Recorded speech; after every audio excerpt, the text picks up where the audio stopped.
मेरा नाम सुमित है और मैं आपको आज इंडियन मॉडर्न हिस्ट्री करा रहा हूँ। इस पहले हमने 4 लेक्चर किया, ये 5वां लेक्चर। और पिछली वीडियोस में हमने देखा था कि कैसे ब्रिटिश ने अपना एक्सपेंशन भारत के अंदर किया और फर्स्ट फेज़ में इन्होंने बंगाल के अंदर अपना एक्सपेंशन किया और वहाँ पर बैटल ऑफ प्लासी और बैटल ऑफ बक्सर के बाद वहाँ पर उन्होंने डेविल गवर्नमेंटशिप की स्थापना की और वहाँ पर डिप्टी नवाब की पोस्ट का प्रावधान किया गया। और उसी के साथ वहाँ पर उन्होंने बंगाल का गवर्नर नियुक्त किया गया रॉबर्ट क्लाइव को। सो यहाँ से क्वेश्चन ये बनता है कि ड्यूअल गवर्नमेंट की स्थापना किसने की भारत के अंदर, तो वो रॉबर्ट क्लाइव ने की थी। और उसके बाद जब ब्रिटिश मैसूर की तरफ बढ़ते हैं तो वहाँ पर हैदर अली और टीपू सुल्तान को फोर मैसूर वार्स के अंदर हराते हैं। तो उसके बाद वहाँ पर वाडिया डायनेस्टी का एक पपेट रूलर को इंस्टॉल कर दिया जाता है। और उसके बाद जो ब्रिटिश का एक्सपेंशन है वो नेक्स्ट फेज की तरफ बढ़ता है, जो कि है मराठा स्टेट है। मराठा स्टेट में अब हम जो मराठा रूलर थे और उसके बाद जो पेशवाई की पावर थी, इन दोनों को हम देखेंगे। और जो मराठा रूलर है उसका रियल फाउंडर थे शिवाजी।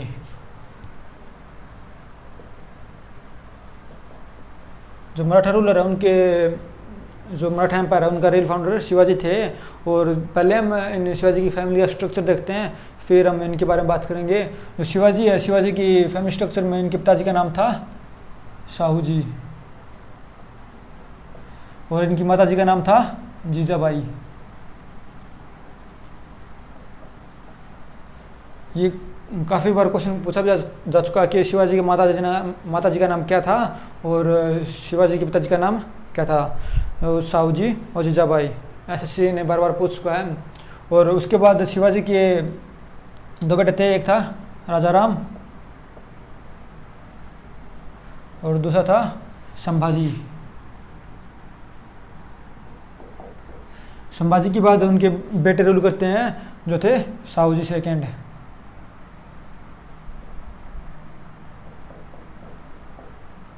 ओके, अब हम देखेंगे जो शिवाजी है, शिवाजी का जो कार्यकाल है वो 1780 तक रहा था। जो 1730 में 1680 तक, जो 1630 में जन्मे थे और 1680 के अंदर इनकी मृत्यु थी। और जब इनकी मृत्यु थी रायगढ़ के किले में, तो तब तक ये एक सोवरन और इंडिपेंडेंट रूलर बनकर रहे थे और मुगल के खिलाफ इन्होंने आखिरी दम तक लड़ा भी था। इसके बाद हम देखेंगे जो शिवाजी है वो एक काफ़ी छोटी उम्र में जो मुगल के काफ़ी फेमस सेनापति थे उनको हरा चुके थे और औरंगजेब की नज़रों में काफ़ी फेमस हो चुके थे। और उसके बाद जब इन्होंने सूरत के ऊपर हमला किया तो इनके मुगल एम्पायर के साथ बड़ी फाइट होती है और जिसके अंदर इनकी शिवाजी की हार होती है। और शिवाजी की हार के साथ ये होता है कि जो मुगल की सेना थी उन्होंने पोरबंदर में उनकी माताजी को कैप्चर कर लिया था और वहाँ पे उनकी वेल्थ भी थी। तो उसके बाद जो शिवाजी वहाँ पर सरेंडर कर देते हैं और उसके साथ ट्रीटी होती है, ट्रीटी ऑफ पोरबंदर। वो होती है 1665 में 1665 में ट्रीटी होती है, ट्रीटी ऑफ पोरबंदर।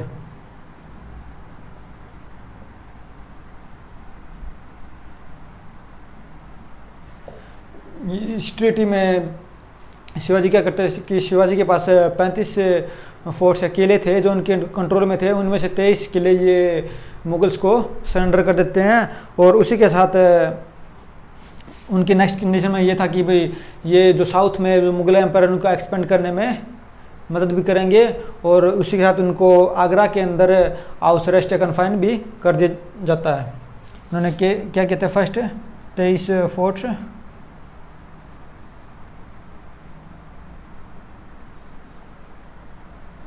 उन्होंने 23 जो किले थे उनको सरेंडर कर दिया था।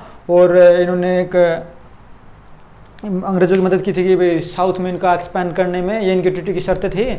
और उनको एक आगरा के किले में वहाँ पर उनको कन्फाइन कर दिया उनको हाउस अरेस्ट कर दिया जाता है, लेकिन वो वहाँ से बच के निकल जाते हैं और कुछ समय शांत रहने के बाद वो वापस से अपनी सेना खड़ी करके रायगढ़ का महाराज बन जाते हैं।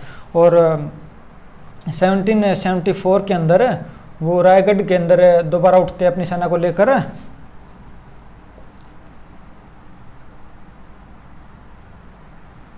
रायगढ़ के अंदर दोबारा अपनी सेना के लेकर उठते हैं और वहाँ पर राजा बन जाते हैं।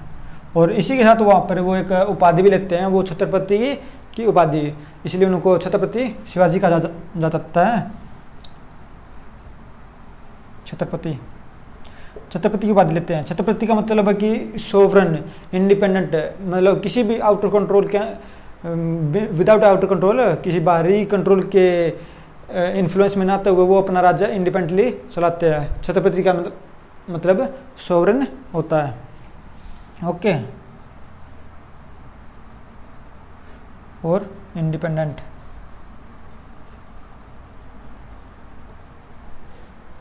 ओके, जब छत्रपति की उपाधि लेते हैं 1774 में, और उसके बाद जब 1780 में अप्रैल के अंदर वो रायगढ़ के किले में ही मारे जाते हैं। और उसके बाद जो मुगल एम्पायर है, सॉरी मैसूर मराठा एम्पायर है, वो आगे डिसेंडेंट्स इनके राजाराम के हाथ में चला जाता है, क्योंकि जो संभाजी और साहू जी है वो उस समय जेल के अंदर होते हैं, जो औरंगजेब ने पहले ही कैप्चर कर लिए थे। और इसी के बाद जो 1707 के अंदर जब औरंगजेब की मृत्यु होती है तो साहू जी उनको जेल से रिलीज कर दिया जाता है।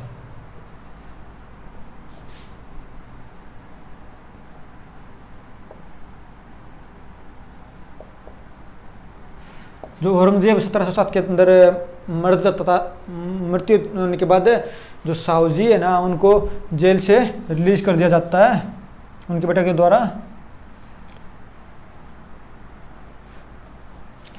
साहू जी को रिलीज करने के बाद जब वो बाहर आकर मराठा एम्पायर का राजा बनाना चाहते हैं और जो मराठा एम्पायर अपने कंट्रोल में लेना चाहते हैं, लेकिन जो मराठा एम्पायर है इसमें राजाराम के बेटे के नाम पर चांदकोर चलाती है। सो अब शाहू जी को जो मराठा एम्पायर उस पर कंट्रोल लेने के लिए चांदकोर से लड़ना पड़ता है। चांदकोर, ओके। सो शाहू जी अब जेल से बाहर आए थे तो उनके पास कोई सेना तो थी नहीं, तो इसलिए वो एक शख्स की मदद लेते हैं जो उसमें पेशवा की पदवी पर होते हैं। उनका नाम था विश्वनाथ पेशवा, सॉरी बालाजी विश्वनाथ है, बालाजी विश्वनाथ।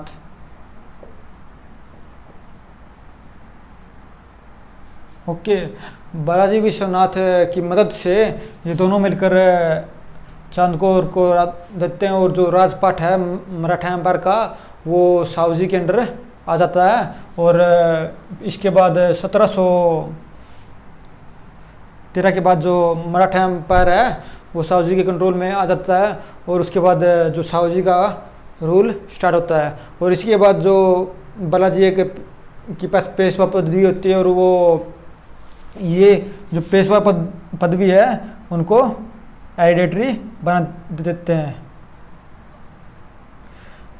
जो पेशवा पदवी है उसको ये हेरिडेटरी बना देंगे, मतलब बालाजी विश्वनाथ के बाद उनके बेटे बाजीराव राज करेंगे और उसके बाद उनके बेटे नाना साहेब और रघुनाथ राव ये राज करेंगे। ओके, सो अब हमने देखा कि शिवाजी जो एक माइटी एम्पायर भी साबित हुए थे मराठा एम्पायर के। सो उसके बाद जो सारा कंट्रोल है ना धीरे धीरे वो पेशवा पद्धति के पास चला जाता है और जो रियल रूलर है मराठा एम्पायर का वो पेशवा कहलाएंगे और जो किंग है वो एक केवल नाम के तौर पर ही रह जाएंगे। ओके, इसके बाद अब जो पेशवा के फैमिली स्ट्रक्चर उसको पढ़ेंगे और जो उसके दौरान जो ब्रिटिश और मराठा के युद्ध हुए थे, ब्रिटिश और मराठा युद्ध 3 युद्ध उनको पढ़ेंगे। ओके,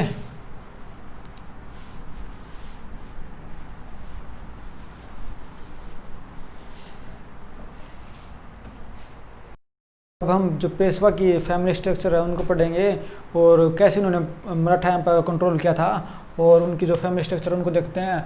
उनमें हमने देखा था कि जो पहले पेशवा थे जो इस पेशवा की कंट्रोल किया था बालाजी विश्वनाथ।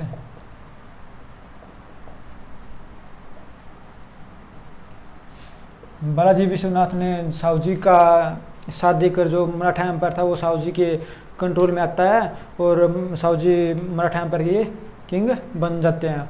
उसके बाद हम देखेंगे ये जो बालाजी विश्वनाथ है उनके बाद जो पेशवा की पदवी है जो उनके बेटे बाजीराव को मिलती है।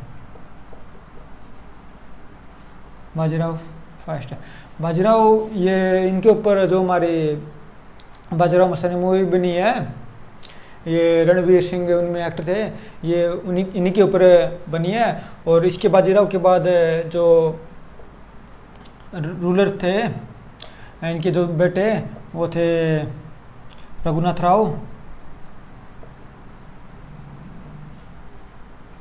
और बालाजी बाजीराव।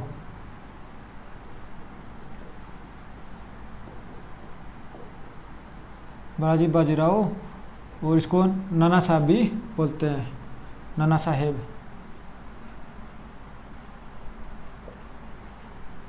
ओके, सो अब हम देखते हैं कि जो इनका टाइम लाइन है वो कुछ इस तरह की, इन्होंने 1713 से 1719 तक साहूजी के अंडर पेशवा की पदवी पर रहे और उसके बाद 1719 से 1740 तक जो बाजीराव है वो पेशवा की पदवी पर रहते हैं और उसके बाद जो राजपाट है वो उनके बेटे नाना साहब के पास ले जाता है और जो नाना साहिब है वो 1740 से 1761 तक जो पेशवा की पदवी है उनको संभाले रखते हैं।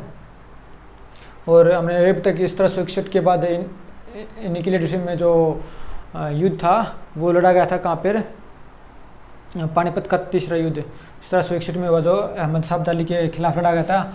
इसी समय जब जो मराठा से उनकी बुरी तरह हार होती है, जो मराठा एम्पायर का पतन स्टार्ट हो जाता है।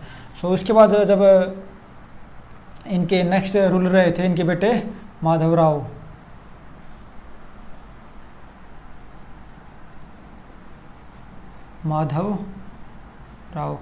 माधवराव जब इनका रूलर कार्यकाल रहा था 1761 से लेकर 1772 तक।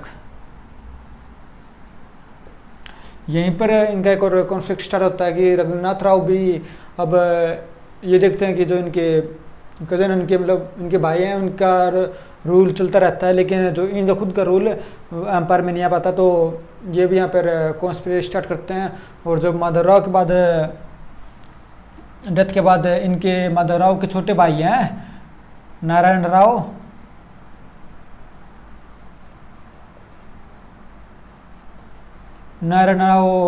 राजा बनते हैं, मतलब राजा नहीं उस पेशवा की पदवी पर रहते हैं। तो ये माधवराव है ना इनकी हत्या करवा देते हैं और इसी के साथ जब नारायण राव की हत्या होती है तो कुछ समय के लिए रघुनाथ राव वहाँ पर पेशवा की पदवी पर बैठ जाते हैं। लेकिन जो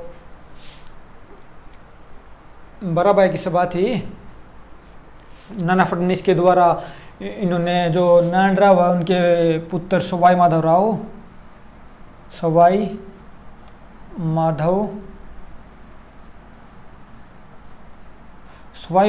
को जो एक इन्फेंट छोटा बच्चा था, पोस्ट्यूमस चाइल्ड था बल्कि ये, मतलब नारायण राव के मरने के बाद सवाई माधवराव का जन्म हुआ था, पोस्ट्यूमस चाइल्ड था। इनको ये पेशवा की पदवी पर बैठा देते हैं और जो बाराबाई की सभा है जो नाना फडणवीस की सहायता से वो पेशवा मतलब मराठा एम्पायर को रूल और गवर्न करती है।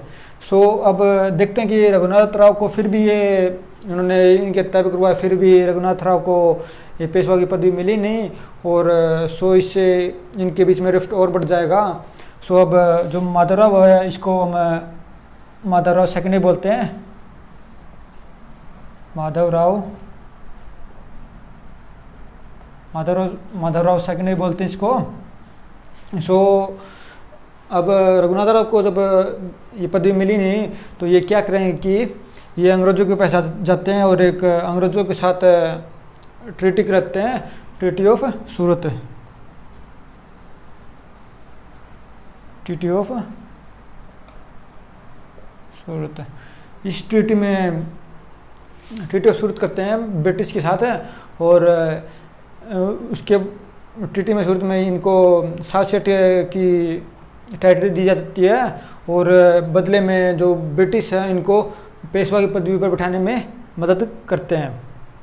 और इसी के रिज़ल्ट के बाद जो ब्रिटिश है और इनका मराठा का वार स्टार्ट होते हैं।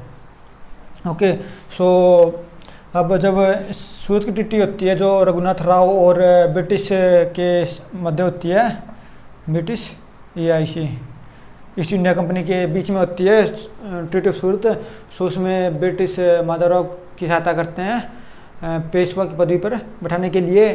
तो इसी के साथ जो इनका फर्स्ट वार होता है, फर्स्ट एंग्लो मराठा वार,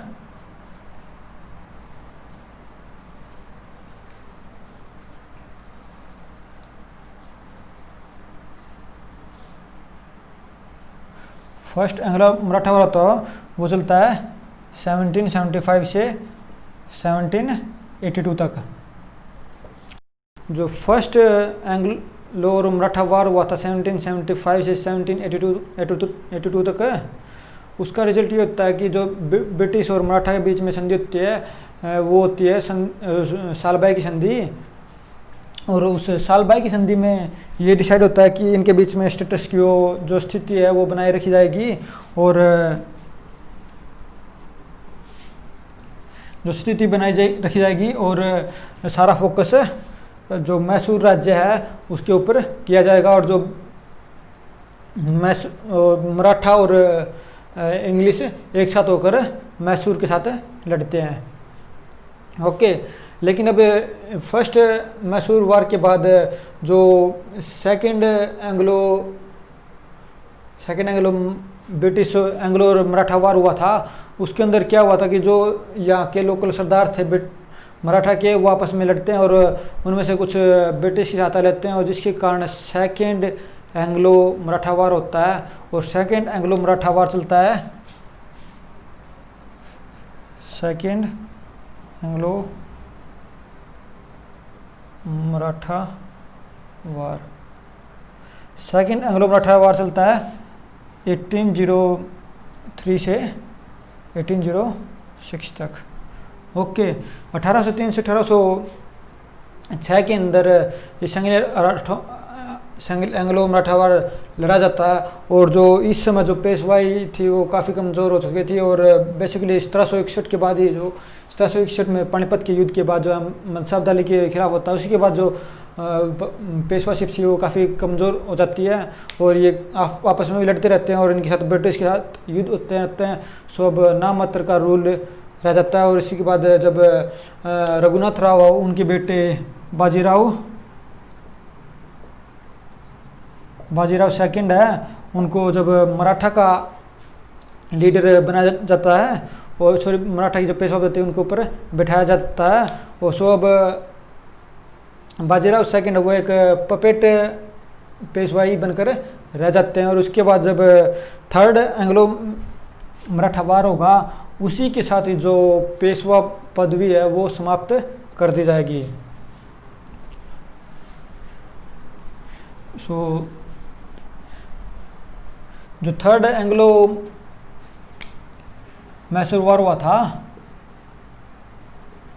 एंग्लो मराठा वार, जो थर्ड एंग्लो मराठा वार हुआ था उसमें वो लड़ा गया था 1816 से 1819 तक। ओके, 1816 से 1819 के बीच में तो थर्ड एंग्लो मराठा वार था वो चला था। और उसी के साथ जब ये वार ख़त्म होता है तो जो मराठा एम्पायर का भी खात्मा हो जाता है। जो पेशवाशिप है उसको ख़त्म कर दिया जाता है। अबोलिश पेशवाशिप।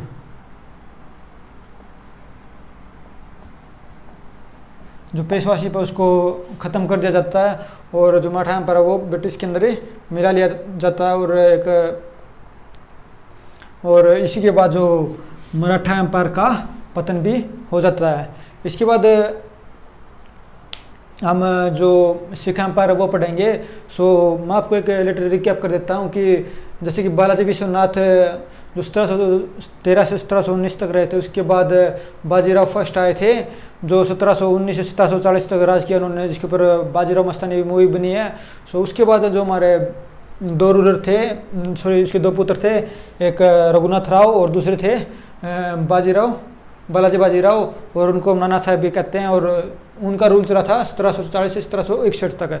सो बालाजी बाजीराव के बाद जब 1761 में पानीपत का थर्ड युद्ध होता है जो अहमद शाह अब्दाली और मराठा के बीच में होता है। इसमें मराठा की बुरी तरह हार होती है। सो उसी के बाद जो मराठा एम्पायर है उसका पतन स्टार्ट हो जाता है, क्योंकि यहाँ पर पेशवाशिप है जो कमज़ोर पड़ जाती है।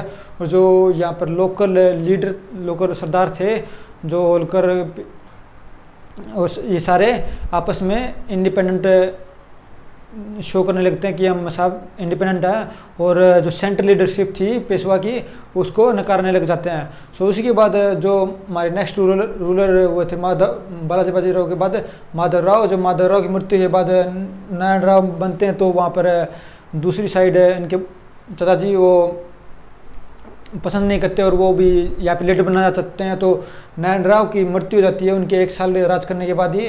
सो उनके जो पोस्ट्यूमस चाइल्ड है, उनके मृत्यु के बाद जो उनका बेटे का जन्म होता है पोस्ट्यूमस चाइल्ड, सो सवाई माधवराव या माधवराव सेकंड, उनको वहाँ पर पेशवाशिप चला जाती है जो एक 12 भाई की सभा के द्वारा चला जाती है। और इनका सपोर्ट नाना फडणवीस भी करते हैं। ओके, इसके बाद जो मराठा एम्पायर है ये काफ़ी कमज़ोर हो चुके थे, क्योंकि प्रॉपर लीडर नहीं था। पोस्ट्यूमस चाइल्ड उनकी लीडरशिप चला रहे थे। तो इसी के साथ जो एंग्लो मराठा वार होते हैं, जिसमें एंग्लो मराठा वार फर्स्ट होता है जो सूरत की संधि के बाद होता है, जिसमें माधवराव ब्रिटिश का साथ लेते हैं ताकि वो पेशवा की पदवी पर बैठ सकें। और 1775 से 1782 तक वो फर्स्ट एंग्लो मराठा वार चलता है। और उसके बाद जब सेकंड एंग्लो मराठा वार का कारण होता है कि जो इंटरनल कॉन्फ्लिक्ट होते हैं सरदार की, उनमें कुछ ब्रिटिश का साथ देते हैं, और इसी के रीज़न देखते हुए वो सेकंड मराठा वार होता है जो 1803 से 1806 तक चलता है। उसके बाद जो थर्ड एंग्लो मराठा वार था, जो उसके बाद जो मराठा एम्पायर का उसका पतन हो जाता है और पेशवाशिप की पदवी समाप्त कर दी जाती है। जो थर्ड एंग्लो मराठा वार लड़ा गया था 1816 से 1819 तक। और इसका कारण मुख्य बना था कि जो पिंडारी थे वो एक लुटेरे थे और वो मराठा के साथ मिलकर लड़ते थे। तो इसी का कारण लेते हुए ब्रिटिश ने इनके साथ थर्ड मराठा वार भी लड़ा गया था, और इसी के साथ मराठा एम्पायर का अंत हो जाता है। इसके बाद हम सिख एम्पायर पढ़ेंगे।